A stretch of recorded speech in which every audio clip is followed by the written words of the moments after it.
काव्य क्लासेस पर आप सबका बहुत बहुत स्वागत है। आपकी मोबाइल की स्क्रीन पर यह एक पेपर दिखाई दे रहा है। ये पेपर है पॉलिटिकल साइंस का, यानी कि राजनीति विज्ञान का, बीए थर्ड सेमेस्टर के स्टूडेंट के लिए। ऐसा नहीं है कि थर्ड सेमेस्टर के स्टूडेंट के लिए ही यह पेपर फ़ायदेमंद है, बल्कि इस पेपर के अंदर जितने भी प्रश्न हैं वो प्रश्न आपको कंपटीशन की परीक्षा में भी देखने को मिलेंगे, क्योंकि इसके अंदर जितने भी प्रश्न हैं वो काफ़ी महत्वपूर्ण प्रश्न हैं, राजनीति विज्ञान से संबंधित प्रश्न हैं। और आपको पता ही है कि राजनीति विज्ञान से कितने सारे प्रश्न कंपटीशन की परीक्षा में पूछे जाते हैं।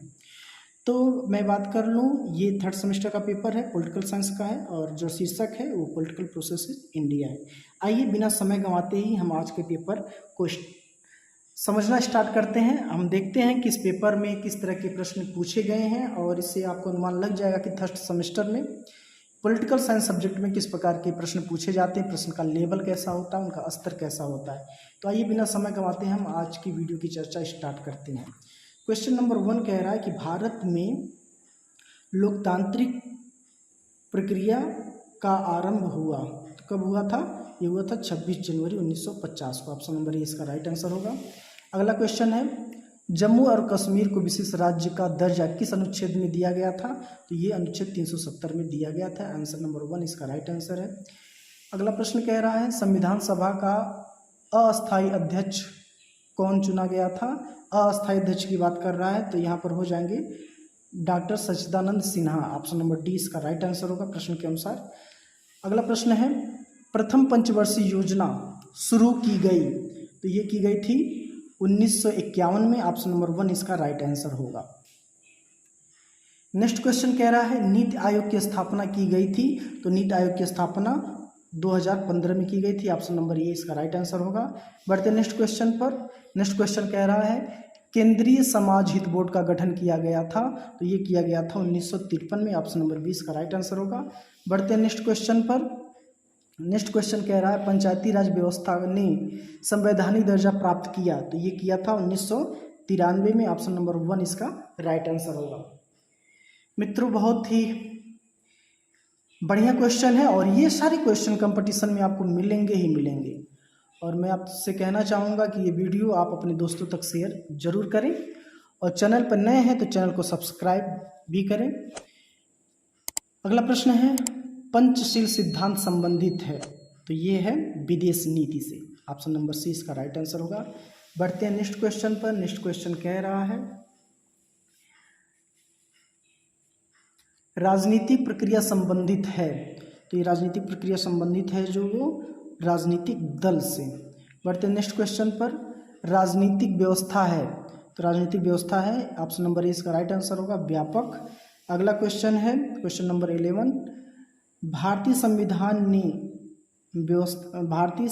ने व्यवस्था बनाया है, तो यहाँ नागरिकता से संबंधित है, एकल नागरिकता, दोहरी नागरिकता। तो मित्रों, जो भारत की नागरिकता है वो क्या है? एकल नागरिकता है। ये ब्रिटेन के संविधान से अर्जित किया गया है। बढ़ते हैं नेक्स्ट क्वेश्चन पर। बिना समय गंवाते मैं आप लोगों को सारे प्रश्नों का फटाफट जवाब दे रहा हूँ, समय पास नहीं कर रहा हूँ, तो वीडियो के अंत तक बने रहिएगा। अगला प्रश्न कह रहा है, अर्धसंघवाद व्यवस्था का लाभ है, तो इसका जो राइट आंसर होगा वो होगा उपरोक्त सभी। राष्ट्रीय एकीकरण भी है, राष्ट्रीय एकता भी है, सहयोग और समन्वय भी है। बढ़ते हैं नेक्स्ट क्वेश्चन पर। नेक्स्ट क्वेश्चन है, गठबंधन राजनीति का नकारात्मक पक्ष है, यानी कि जो नकारात्मक पक्ष है वो क्या है? उपरोक्त सभी। कमजोर सरकार भी होती है, सरकार का अस्तित्व नहीं होता है, राष्ट्रीय एकता को हानि भी होती है, तो उपरोक्त सभी इसका राइट आंसर होगा, यानी डी। गठबंधन एक सरकार के प्रकार होते हैं, गठबंधन सरकार के प्रकार होते हैं 2। अगला क्या है, दल प्रणाली आवश्यक है, दल प्रणाली लोकतंत्र के लिए आवश्यक है। ऑप्शन नंबर ए इसका राइट आंसर होगा, लोकतंत्र के लिए आवश्यक है। अगला प्रश्न है, सीपीआई संक्षिप्त रूप से है, तो सीपीआई जो संक्षिप्त रूप से है वो भारत की क्या है? एक भारतीय साम्यवादी दल है। बढ़ते अगले प्रश्न पर। भारत में कौन सी दल प्रणाली अस्तित्व में है? तो भारत में बहुदलीय प्रणाली अस्तित्व में है। ऑप्शन नंबर 1 इसका राइट आंसर होगा। बढ़ते हैं नेक्स्ट क्वेश्चन पर। नेक्स्ट क्वेश्चन कह रहा है, स्थानीय स्वशासन किस प्रकार की सरकार का आधार है? तो ये है लोकतांत्रिक व्यवस्था वाली सरकार। पंचायती राज व्यवस्था में महिलाओं का आरक्षण कितना प्रतिशत है? तो 33% है। जिले का सर्वोच्च अधिकारी है, आसान सा प्रश्न है, तो ये होता है DM, district magistrate. Option number 20 का राइट आंसर होगा।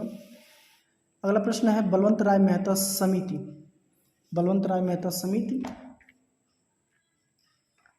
की रिपोर्ट प्रस्तुत की गई थी, तो ये 1957 में। अगला प्रश्न है 73वां संविधान संशोधन अधिनियम 1922 में किससे संबंधित है? तो ये संबंधित है पंचायती राज व्यवस्था से। बढ़ते हैं नेक्स्ट क्वेश्चन पर। नेक्स्ट क्वेश्चन में थोड़ी सी मुझे कन्फ्यूज़न लग रहा है थोड़ा सा, तो ये इसका जवाब आप मुझे कमेंट के माध्यम से दीजिएगा। और क्वेश्चन नंबर 24 कह रहा है कृषि किस अनुसूची में सम्मिलित है? तो कृषि किस अनुसूची में सम्मिलित है? तो ये 7वीं अनुसूची में सम्मिलित है, लेकिन इसमें जो ऑप्शन है वो मुझे क्लियर नहीं पता चल रहा है। तो इन दोनों क्वेश्चन का आंसर आप लोग मुझे कमेंट के माध्यम से दीजिएगा।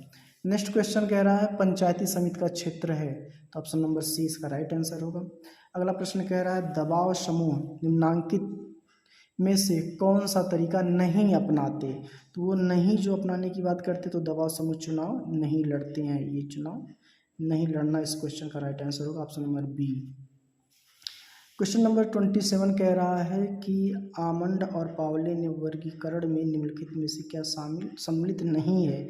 तो ये सम्मिलित नहीं है, ऑप्शन नंबर सी असमुदायात्मक दबाव समूह। बढ़ते हैं नेक्स्ट क्वेश्चन पर। माफ़ करिएगा, इसमें असमुदायात्मक नहीं होगा बल्कि सुरक्षात्मक, यानी कि आमंड पावले ने जो दबाव समूह का वर्गीकरण किया उसमें से शामिल नहीं है की बात कर रहा है, तो यह सुरक्षात्मक नहीं है, बल्कि ये option number 1 A B C तीनों सही होगा, बल्कि सुरक्षात्मक दबाव समूह में आमंड पावले के अनुसार शामिल नहीं है। बढ़ते नेक्स्ट क्वेश्चन पर। नेक्स्ट क्वेश्चन कह रहा है दबाव समूह अपने हितों की पूर्ति के लिए कौन सा साधन अपनाते हैं? तो यह संवैधानिक साधन अपनाते हैं और गैर संवैधानिक शासन भी प्रयोग करते हैं, तो ऑप्शन नंबर ए और बी दोनों सही होगा। अगला प्रश्न है प्रथम भारतीय महिला संघ का गठन किस नगर में हुआ था? तो ये मद्रास में हुआ था, ऑप्शन नंबर 20 का राइट आंसर होगा। मतदान व्यवहार किसका रूप है? तो ये है राजनीतिक रूप का, ऑप्शन नंबर 20 का राइट आंसर होगा। नेक्स्ट क्वेश्चन पर बढ़ते हैं। विषय जिसमें चुनाव की प्रक्रिया का अध्ययन किया जाता है, तो इसमें किया जाता है सेफोलॉजी में चुनाव की प्रक्रिया का अध्ययन किया जाता है, ऑप्शन नंबर ए इसका राइट आंसर होगा। मतदान व्यवहार के निर्धारक तत्व हैं, तो ये मतदान व्यवहार के निर्धारक तत्व जो हैं वो है उपरोक्त सभी। भारत में मतदान वर्ग, धर्म और जाति तीनों के आधार पर किया जाता है, तो ये उपरोक्त सभी इसका राइट आंसर होगा।